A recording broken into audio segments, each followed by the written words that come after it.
So there are several different types of exchanges. There's probably 100 of them, and we're going to go over one type today, where Bradley went in from one relinquished property to 3 replacement properties. Lots of motivations for that. Bradley's going to get into it, but I think it's really important to know, hey, there's a ton of different types of exchanges that you can do, and this is one case study of it. So I'm going to let Bradley kind of get going here on his. There we go. So we had a property in St. Petersburg. It was performing okay, but taxes and insurance in Florida have just gone through the roof, so our cash flow was down. We had a great equity position on it, so we decided we would sell it and do a 1031.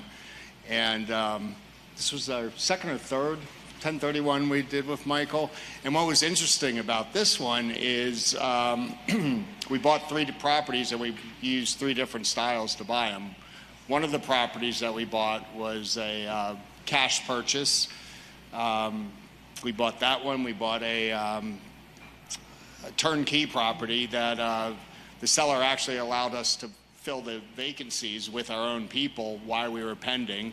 So we did that on a duplex. And the third, and what really blew my mind, is we did a contract for deed and purchased the property through the 1031 on the contract for deed that I was already negotiating, and I was going to come out of pocket to buy that property, but I was able to use the exchange. And Michael really set that up for us and made sure all the I's were dotted and T's were crossed, and we've come up with a lot more cash flow out of these 3 properties and value.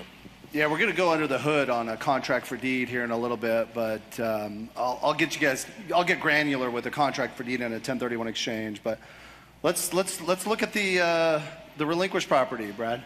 Sure. So that property, we sold it for $238,000. It was rented for $1,950. Our debt service on it was roughly $100,000 on it, and the taxes and insurance were just brutal.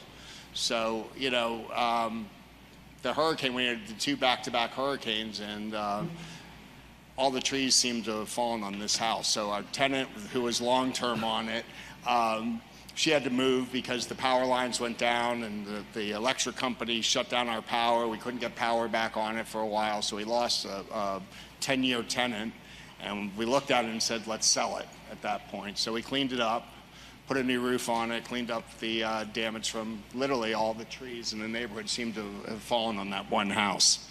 So that was our relinquished property.